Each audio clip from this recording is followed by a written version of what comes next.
Commander Marcus Chen had never felt so small in his entire life. He stood in the entrance hall of the Grand Conclave Station and watched thousands of alien beings move past him like rivers flowing around a stone. Some walked on two legs like humans. Others floated through the air on wings of light. A few crawled on dozens of limbs that clicked against the polished floor. The ceiling rose so high above him that clouds actually formed near the top, and the walls stretched so far in every direction that he could not see where they ended. This was the Galactic Assembly. Every known species in the galaxy sent their representatives here once every standard year to discuss trade, resolve conflicts, and shape the future of civilization. Humanity had only earned a seat at this table 12 years ago when they finally developed faster-than-light travel. In the eyes of most species here, humans were still infants, taking their first steps into a universe that had been walking for millions of years. Marcus adjusted his formal uniform and tried to look like he belonged. He was 34 years old, former military officer who had transferred to the diplomatic corps after the contact wars ended. His superiors had chosen him for this assignment because he remained calm under pressure and because he genuinely liked meeting new people. They thought these qualities would help him succeed as a cultural attaché. Right now, he was not so sure. Ambassador Elena Reyes appeared at his side. She was a small woman with gray hair and sharp eyes that had seen decades of negotiations across dozens of worlds. She had been one of the first humans to ever speak with an alien species, and she had dedicated her life to building bridges between Earth and the stars. She looked at Marcus with an expression that mixed sympathy with warning. She told him to stay close to her and to watch everything but say very little. She explained that humans were still proving themselves here. One wrong word from the wrong person could undo years of careful work. Marcus nodded and followed her through the crowd. As they walked, she pointed out different species and explained their histories. The tall blue beings with 4 arms were the consortium of Veth. They controlled most of the galaxy's banking systems. The small furry creatures riding on floating platforms were the Mendari. They had invented the translation technology that allowed all species to understand each other. The crystalline entities that seemed to be made of living glass were the Rethany Collective. They were among the oldest known civilizations, and their word carried enormous weight in any debate. Then Ambassador Reyes stopped walking. Her hand gripped Marcus by the arm, and she pulled him to the side of the corridor. Her voice dropped to a whisper as she pointed toward a group entering from a distant doorway. She told him those were the Velkari. She said he needed to stay far away from them. Marcus looked where she pointed and felt his breath catch in his chest. The Velkari were unlike anything he had ever seen. They stood taller than humans with bodies that seemed to flow like water when they moved. Their skin glowed with soft bioluminescent patterns that shifted and pulsed with colors he could not name. Their faces were sharp and angular, with features that looked like they had been carved from living marble. Their eyes were large and dark and seemed to absorb all the light around them. There were 5 of them walking in perfect formation. Every other species in the corridor moved away from them like waves parting before the bow of a ship. Marcus watched a group of consortium traders practically run to get out of their path. Even the ancient Rethani seemed to drift to the side as the Velkari passed. Marcus asked what they were. Ambassador Reyes told him they were apex predators. She said their species had evolved on a death world where everything was designed to kill. They could move faster than the eye could track. Their claws could cut through ship armor. Their senses could detect a heartbeat from 100 meters away. For thousands of years, they had been the most feared beings in the galaxy. No species had ever successfully formed an alliance with them because no species could trust them enough to try. Marcus watched the Velkari delegation move through the crowd. He noticed that, despite their fearsome reputation, they did not seem aggressive. They simply walked forward while everyone else fled from them. There was something lonely about it. Something sad. Then he saw her. She walked at the center of the group, and she was different from the others. Where they moved with mechanical precision, she moved with grace. Where their expressions were blank, hers carried a hint of something that looked almost like sorrow. Her bioluminescent patterns were more complex than the others, and they shifted through shades of deep violet and soft gold. Her features were sharper, but also somehow softer. She carried herself like a queen walking through an empty palace. Marcus could not look away from her. He had seen beautiful women before on Earth and on the colony worlds where he had served. He had dated and loved and lost like any person. But he had never seen anything like her. She was terrifying and magnificent and heartbreaking all at once. The word escaped his lips before he could stop it. He whispered that she was the most stunning woman he had ever seen. Ambassador Rhea spun toward him with panic in her eyes. She hissed at him to be quiet. She reminded him that Valkyrie hearing was legendary, but it was too late. Across the corridor, the Valkyrie woman stopped walking. Her head turned slowly toward Marcus. Her dark eyes found him through the crowd with the precision of a targeting system locking onto its mark. The other Valkyrie stopped as well and turned to see what had caught her attention. The entire corridor fell silent. Thousands of beings stopped moving and stopped talking and stopped breathing. Every eye turned toward the human who had just done something unthinkable. He had spoken to a Valkyrie. No, he had complimented a Valkyrie. In 3,000 years of galactic civilization, no one had ever been foolish enough to do such a thing. Ambassador. Rhea stepped in front of Marcus. Her voice shook as she began to apologize. She said he was new and did not understand. She begged them to forgive his ignorance, but the Valkyrie woman raised one elegant hand, and Ambassador. Reyes fell silent. The woman walked forward.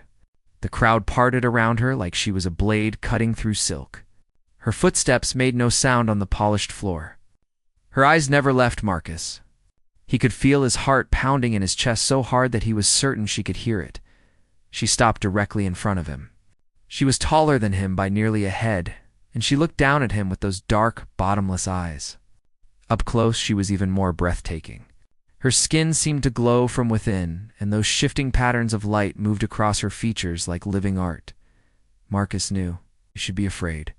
Every instinct in his body was screaming at him to run, but he did not run. He stood his ground and met her gaze because something in her eyes told him that she was not going to hurt him. She studied him for a long moment. Then she did something that made every being in the corridor gasp in shock. She smiled. It was a small smile. Just a slight curve of her lips and a softening around her eyes. But it transformed her entire face from something terrifying into something wonderful. In that moment, Marcus saw past the predator and saw the person. Underneath, she spoke, and her voice was like music made of silk and starlight. She said that in 3,000 years of attending these gatherings, no one had ever called her stunning. She said they called her terrifying. They called her deadly. They called her monster. But never stunning, never beautiful. She leaned closer to Marcus, and her voice dropped to a whisper that only he could hear. She told him that her name was Serena. She said she was the first voice of the Valkyrie Dominion. And she asked him what kind of creature was brave enough or foolish enough to find beauty in something the entire galaxy. Feared Marcus swallowed hard and answered honestly. He told her he was human, and humans had always found beauty in dangerous things. Serena's smile widened just a fraction. She said that perhaps humans were more interesting than the galaxy gave them credit for. Then she asked if he would join her for the opening ceremony. She said she found herself curious to learn more about a species that could look at a predator and see something worth admiring. Marcus glanced back at Ambassador Reyes. The older woman looked like she might faint, but she also gave him a tiny nod. Marcus turned back to Serena and told her he would be honored as they walked together toward the great assembly hall with every eye in the eye. Stationed watching them, Marcus realized that his life had just changed forever. He did not know yet whether that change would be for better or worse. But as he walked beside the most beautiful and dangerous woman in the galaxy, he found that he did not care. Some moments were worth any risk. The opening ceremony of the Galactic Assembly was held in a chamber so vast that entire cities could have fit inside it. Floating platforms carried delegations from thousands of species to their designated positions, around a central stage where speakers would address the gathering. Light from a dozen artificial suns filtered through the crystalline ceiling and cast rainbows across everything below. Marcus stood on the Valkyrie platform beside Serena. He was acutely aware that he was the only non-Valkyrie in their section. The other 4 members of her delegation watched him with expressions that were impossible to read. He could feel their eyes tracking his every movement like hunters observing prey that had wandered into their territory. But Serena seemed genuinely pleased to have him there. She stood close to him and pointed out different delegations as the ceremony began. Her voice was soft and warm when she spoke to him, and nothing like the cold, deadly tone that others might have expected from a Valkyrie. She explained that the opening ceremony was mostly symbolic. Different species would make grand speeches about cooperation and unity. Then they would spend the next several weeks arguing over trade routes and territorial disputes. The real work happened in private meetings and backroom negotiations. Marcus asked her how many of these assemblies she had attended. Serena told him she had been coming here for over 200 years. The Valkyrie lived much longer than humans. She was considered young among her people. 200 years. Marcus tried to imagine attending the same event for 2 centuries and being ignored or feared the entire time. It made his chest ache with something he could not quite name. He asked her why the Valkyrie kept coming if no one would speak with them. Serena was quiet for a moment. Then she said that hope was a difficult thing to abandon. Every year her people came here hoping that something would change. Every year they were disappointed. But they kept coming, because the alternative was to accept that they would be alone forever. Marcus looked at her profile as she watched the ceremony below. The shifting lights played across her features and made her bioluminescent patterns glow brighter. He wondered how many beings had looked at her over the centuries and seen only a monster. He wondered how many had taken the time to see the person underneath. After the ceremony ended, Serena asked if Marcus would join her for a private conversation. She said there was much she wanted to discuss with him, and she preferred to do so away from the watching eyes of the assembly. Marcus agreed. He sent a quick message to Ambassador Reyes, explaining where he was going. The response he received was a long string of warnings and concerns, but she did not order him to return. Perhaps she understood that this opportunity was too important to waste. Serena led him through winding corridors to a small observation deck that looked out over the stars.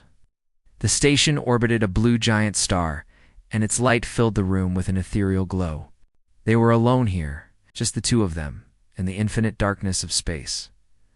Serena stood by the window and looked out at the stars. She asked Marcus to tell her about humans. She said she knew the basic facts from diplomatic briefings, but she wanted to understand who they really were. Marcus thought for a moment. Then he told her about Earth. He described the blue oceans and green forests and towering mountains. He talked about human history, with all its wars and wonders. He explained how humans had struggled against each other for thousands of years before finally learning to work together. He told her about art and music and literature, described how humans found meaning in creating beautiful things even when their lives were short and difficult. Serena listened without interrupting. When he finished, she was silent for a long time. Then she told him something that changed everything. She said that humans were the first species she had ever met who talked about beauty and creation when describing themselves. Every other species talked about their technologies and their conquests and their power, but humans talked about the things they made with their hands and hearts. Marcus asked her what the Valkyrie talked about when they described themselves. Serena's expression shifted to something sad. She said the Valkyrie rarely got the chance to describe themselves. Others did it for them. They were called predators and killers and monsters, were defined by what they could destroy rather than what they could build. She turned to face him directly. Her eyes were deep and dark and full of centuries of pain. She told him the truth about her people. The Valkyrie had evolved on a harsh world, where survival required strength and speed and deadly precision. In the ancient times, they had been hunters who fed on other creatures. Their ancestors had committed terrible acts when they first reached the stars. They had conquered worlds and consumed species and earned their fearsome reputation. But that was 10,000 years ago. Her people had changed. They had developed strict codes of behavior to control their predatory instincts. They had built a civilization based on art and philosophy and the pursuit of knowledge. For 10 millennia, the Valkyrie had not harmed a sentient being. They'd worked to become something better than what they were born to be. But the galaxy refused to see it. The fear was too deep. The old stories were too powerful. No matter how much the Valkyrie changed, others would always see them as the monsters from ancient history. Marcus felt something twist in his chest. Thought about human history. Thought about all the groups who had been judged by the worst moments of their past. He thought about how hard it was to escape a reputation that others had decided you deserved. He told Serena that humans understood that struggle. Said Earth's history was full of peoples who had been defined by old hatreds and ancient fears. It took generations to overcome such things, but it was possible.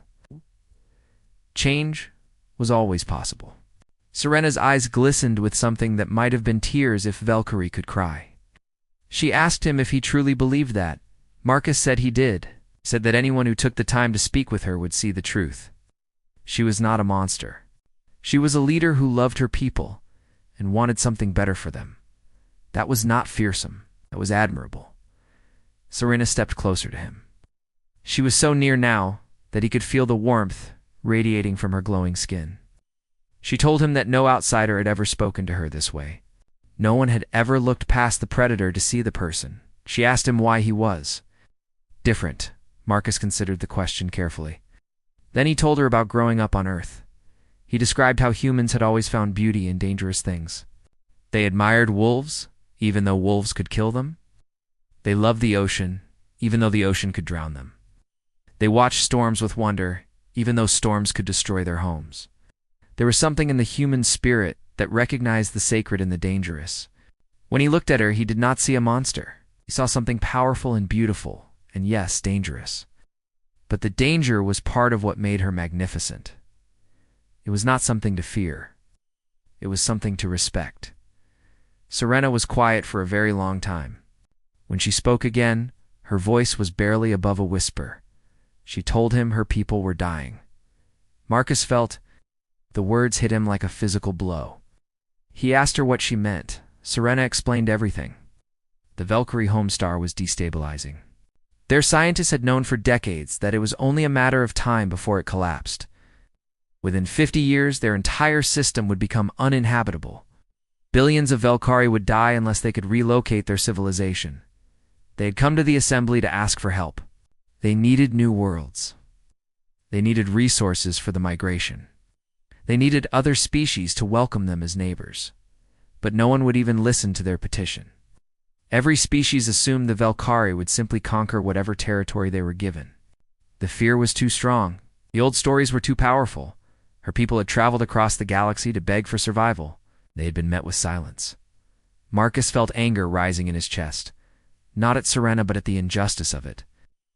Entire civilization was facing extinction, and no one would help them because of something their ancestors did 10,000 years ago.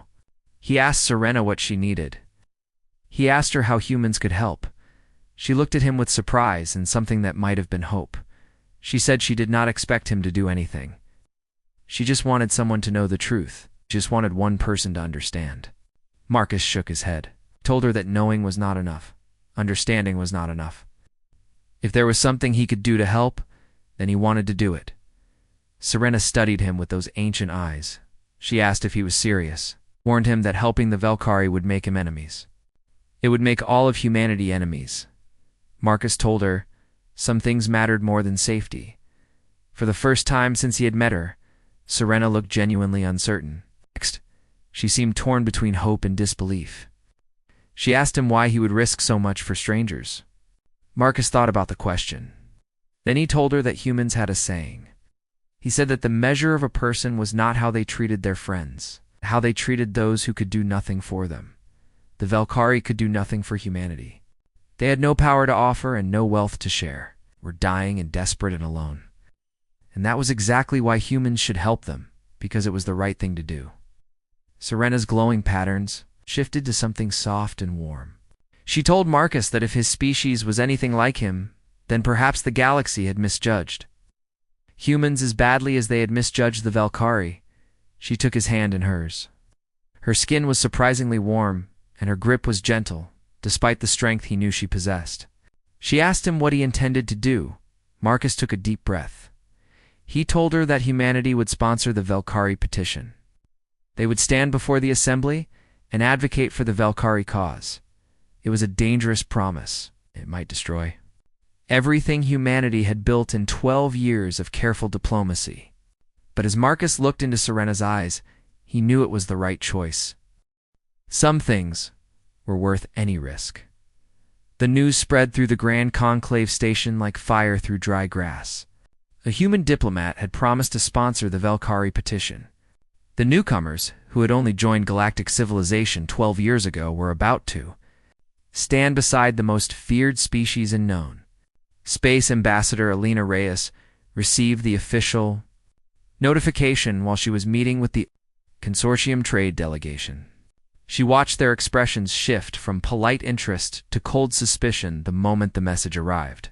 Within minutes, they had ended the meeting and walked away without even saying goodbye. She found Marcus in the human delegation quarters. He was sitting alone in his room looking out at the stars. He did not seem surprised when she entered. He had been expecting her. Reyes did not yell.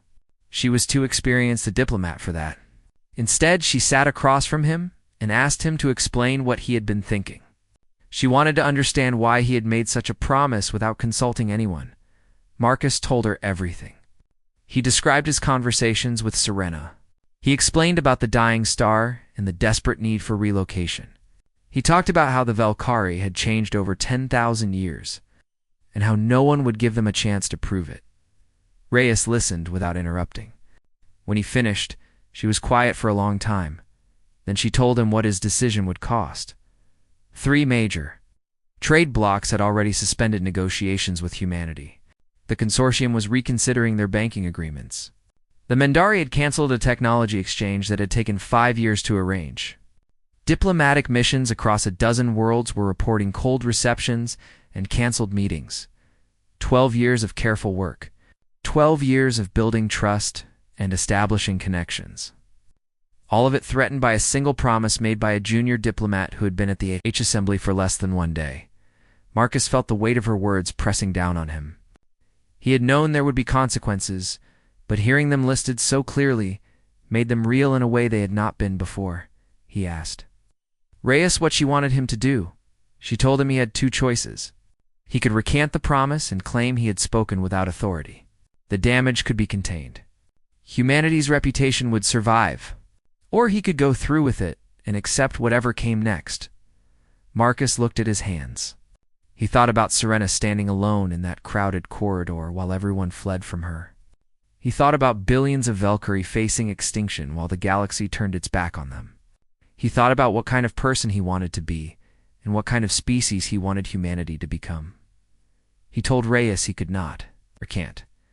She nodded slowly. She said she had expected that answer. Then she surprised him. She told him she had spent her entire career building bridges between species. She had worked with beings that looked like nightmares and discovered they were poets. She had negotiated with creatures that could kill with a thought and found they wanted peace more than anything. She had learned that the galaxy was full of misunderstandings, and that most conflicts came from fear rather than genuine malice. The Valkyrie terrified everyone. But fear alone was not a good reason to let an entire civilization die.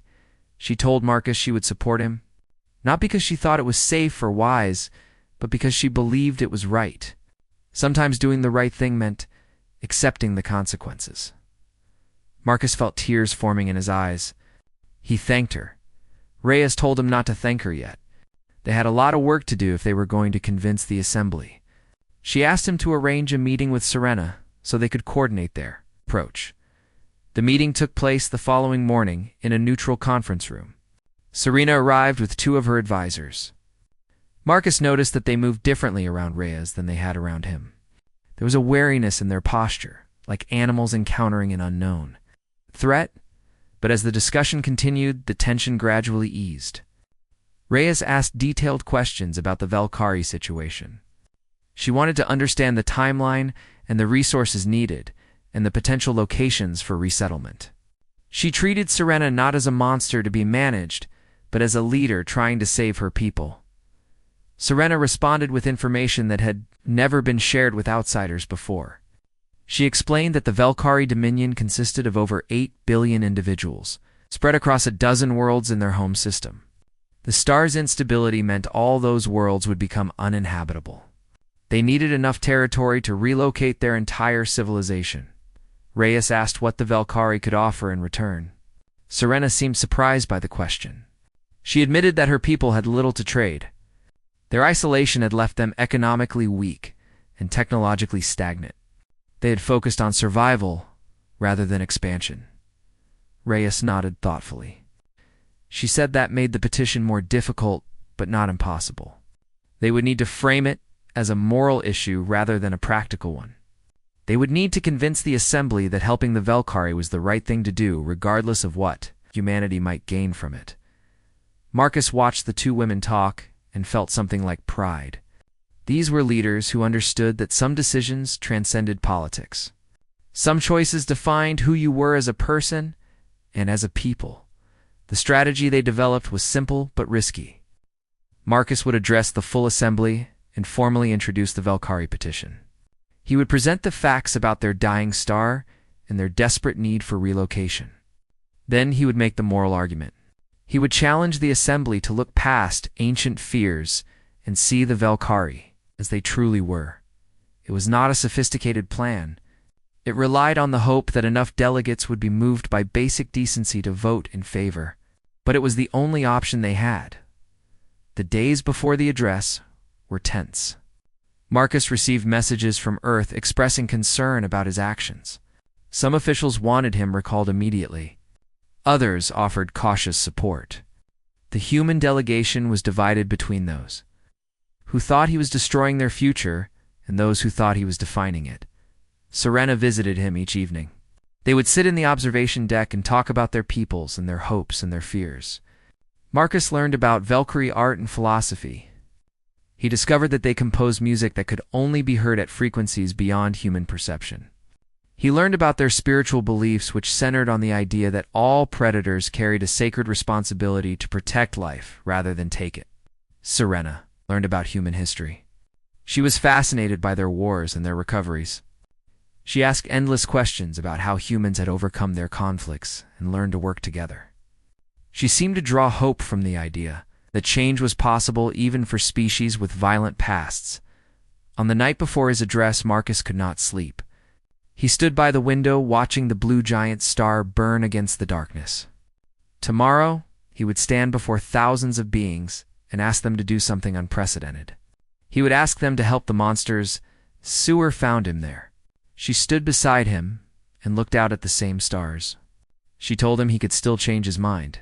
She said she would understand if he wanted to protect his people from the consequences of helping hers. Marcus shook his head. He told her that humanity had spent too much of its history standing by while others suffered. They had watched genocides and famines and atrocities because they were afraid of the cost of intervention. They had learned from those mistakes. They had learned that silence in the face of injustice made you complicit in that injustice. The Velkhari were facing extinction. The galaxy was prepared to let it happen because of fears based on ancient history. If humanity stood by and did nothing, they would be just as guilty as everyone else. Serena's patterns shifted to something soft and warm. She told him that she had lived for over 200 years and met countless beings from dozens of species. She had never met anyone like him. She asked what made humans so willing to fight for strangers. Marcus thought about the question. Then he told her about a concept humans called empathy. It was the ability to feel what others felt, to imagine yourself in their position, to understand their pain as if it were your own. Humans were not the strongest species or the smartest or the most advanced, but they might be the most empathetic.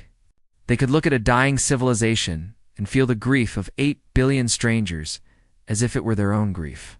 They could look at a woman who had been feared and avoided for 2 centuries and see not a monster, but a person who deserved to be loved. That was what made humans willing to fight for strangers. They could not separate themselves from the suffering of others.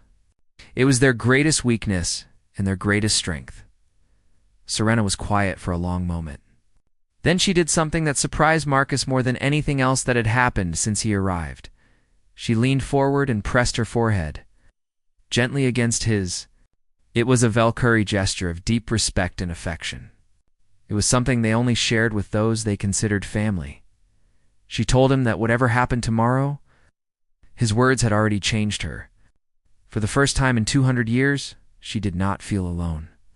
Marcus felt tears running down his face. He told her that she was not alone. Not anymore. They stood together watching the stars. Until morning came.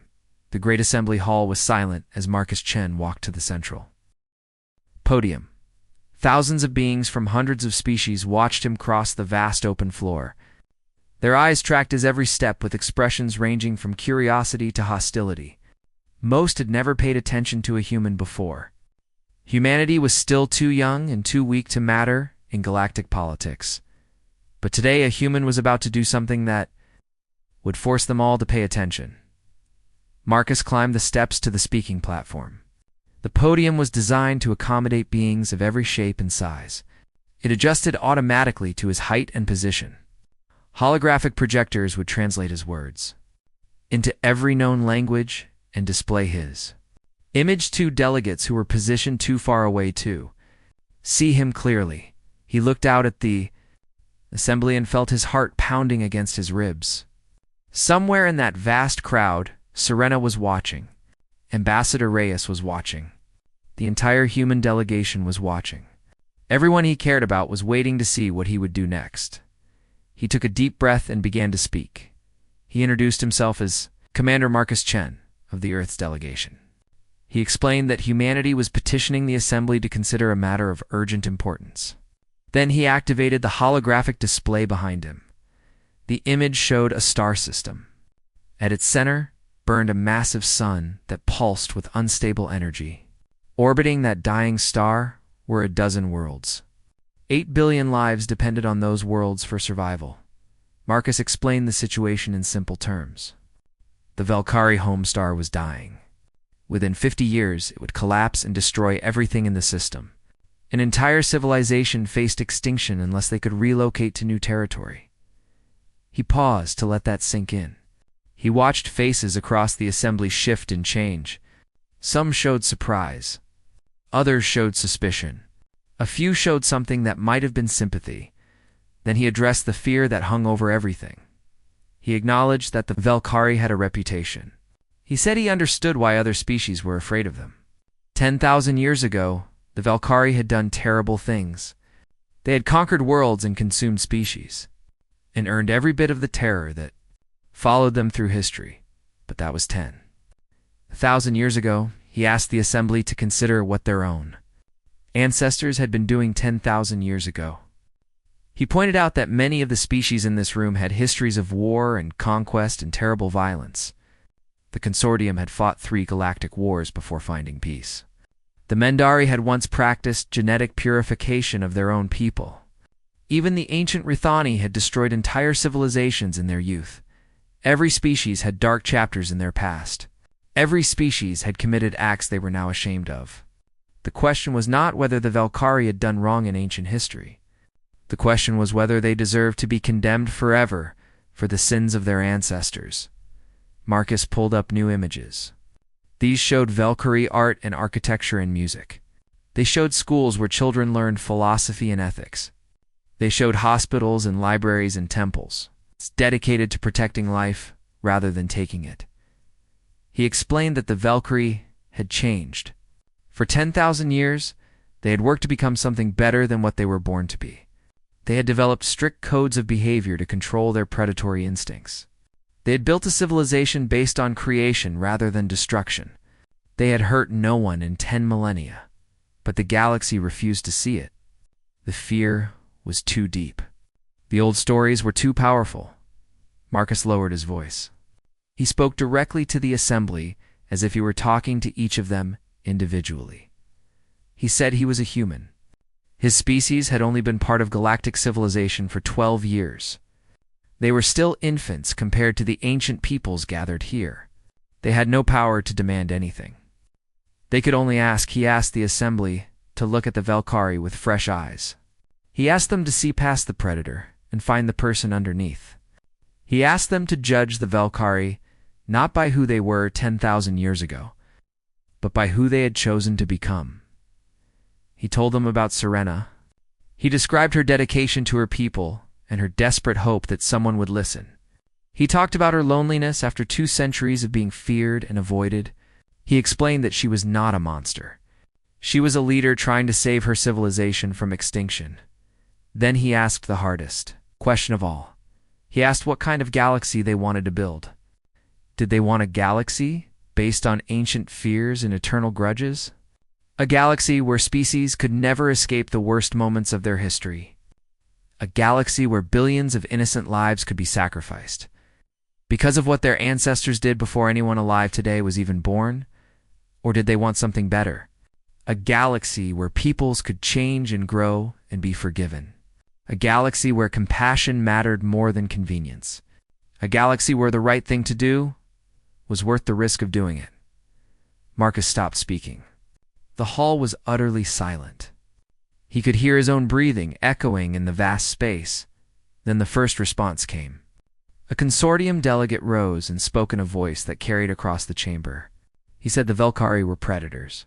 He said they could not be trusted. He said humanity was naive and foolish for supporting them.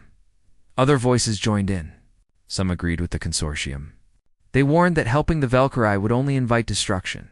They predicted that any territory given to the Velkari would be conquered within a generation. They accused humanity of trying to manipulate the assembly for their own purposes. But other voices disagreed. A Mendari representative spoke about the importance of redemption. She argued that if the Velkari could not change, then neither could anyone else. A small delegation from a species Marcus did not recognize talked about their own history of persecution and how they had only survived because others had shown them mercy. The debate grew heated. Accusations flew back and forth across the chamber. Ancient grudges surfaced between species that had nothing to do with the Velkari. The assembly descended into chaos. Marcus watched it happening and felt despair creeping into his heart. He had tried his best. He had said everything he could think of, but it was not enough. The fear was too strong. The divisions were too deep. Then a new voice cut through the noise. It was calm and clear and carried the weight of unimaginable age. A Rithani delegate was speaking. The crystalline being rose from their floating platform and addressed the assembly. Their voice resonated with harmonics that seemed to come from somewhere beyond normal space. The Rithani said. They had watched this debate with great interest. They said they were among the oldest species in the galaxy. They remembered the Velkari from before their ancestors had learned to write. They had seen them at their worst and watched them change over countless generations. The Rithani said the humans spoke the truth. The Velkari of today were not the Velkari of ancient times. They had transformed themselves through millennia of effort and sacrifice. They had become something new. The Rithani said they had lived long enough to know that fear was not wisdom. Caution was wise. Prejudice was not. Judging an entire species by their distant past was not justice. It was cruelty. Then the Rithani said something that silenced the entire assembly. They said the young human had reminded them of something they had forgotten. The oldest beings in the galaxy had become so ancient that they had lost their capacity for change. They clung to old patterns and old fears because change was difficult and uncomfortable. But the humans were young. They still remembered what it meant to hope. They still believed that tomorrow could be better than today. They were foolish and naive and beautiful in their optimism. Perhaps it was time for the old to learn from the young. The Rithani announced that their collective would vote in favor of the Velkari petition. They would support the relocation effort. The assembly erupted. Some delegates cheered. Others shouted in protest. The chaos was even worse than before. But Marcus was not watching the crowd. He was looking at the Rithani delegation. He was watching ancient beings who had seen empires rise and fall and civilizations turn to dust. They had just decided to stand with humanity in the Velkari against the weight of 10,000 years of fear. He felt tears streaming down his face. He did not bother to wipe them away. The vote would not happen today. There were procedures to follow and debates to continue, but the momentum had shifted. The impossible had become possible. When he finally left the podium, Serena was waiting for him. Her patterns were shifting through colors he had never seen before. Her eyes glistened with something that might have been tears if Valkyrie could cry. She took his hands in hers and told him that she did not have words for what he had done. She said her people would remember this day for as long as Valkyrie existed. They would remember the human who stood before the galaxy and asked them to see the Valkyrie as people worth saving. Marcus told her the fight was not over yet. The vote had not happened. Anything could still go wrong. Serena smiled. She said she knew, but for the first time in 100 years, she had hope. Real hope. The kind that could survive disappointment and keep burning through the darkness. That was a gift beyond measure, and she owed it to him. The vote came 3 days later. 3 days of negotiations and arguments and desperate lobbying by both sides. 3 days of sleepless nights, intense meetings, and moments of hope, followed by moments of despair. The assembly had never seen anything like it. A petition that should have been ignored had become the most contentious issue in a generation. Marcus spent those days working alongside Ambassador Reyes and Serena. They met with every delegation willing to speak with them. They answered questions and addressed concerns and tried to calm fears that had been building for 10,000 years. Some conversations went well. Others ended with doors slammed in their faces, but they kept trying. They refused to give up. When the day of the vote finally arrived, the assembly hall was packed beyond capacity. Species that normally ignored galactic politics had sent representatives to witness the outcome. News networks from across the galaxy were broadcasting the proceedings to trillions of viewers. Marcus stood with the human delegation near the front of the chamber. Serena was with the Valkyrie section on the opposite side of the hall. They could not stand together during the vote, but their eyes found each other across the distance. They did not need words. They both knew what was at stake. The voting process was simple.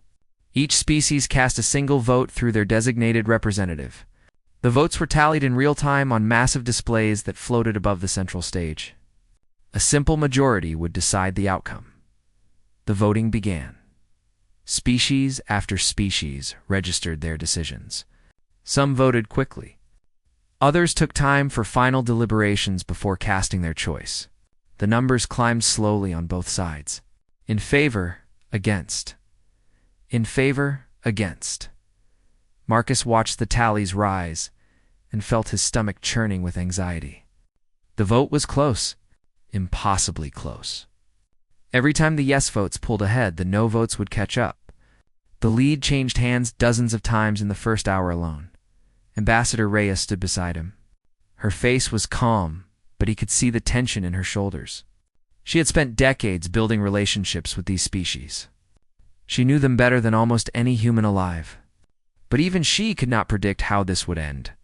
2 hours into the vote, the tallies were nearly even. Thousands of species had voted, and the margin between yes and no was less than 50. It would come down to the final delegations.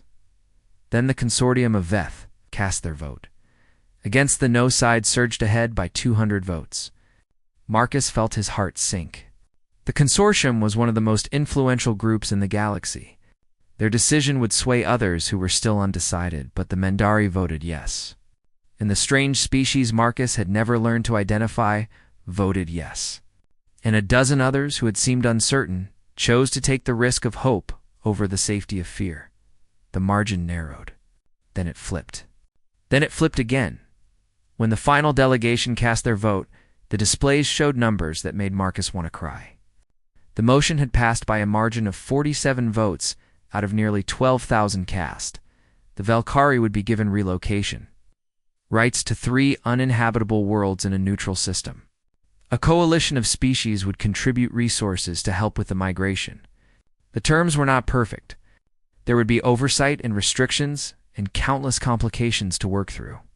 But the fundamental fact remained. The Valkyrie had been saved. The assembly erupted into chaos. Some delegations cheered and celebrated.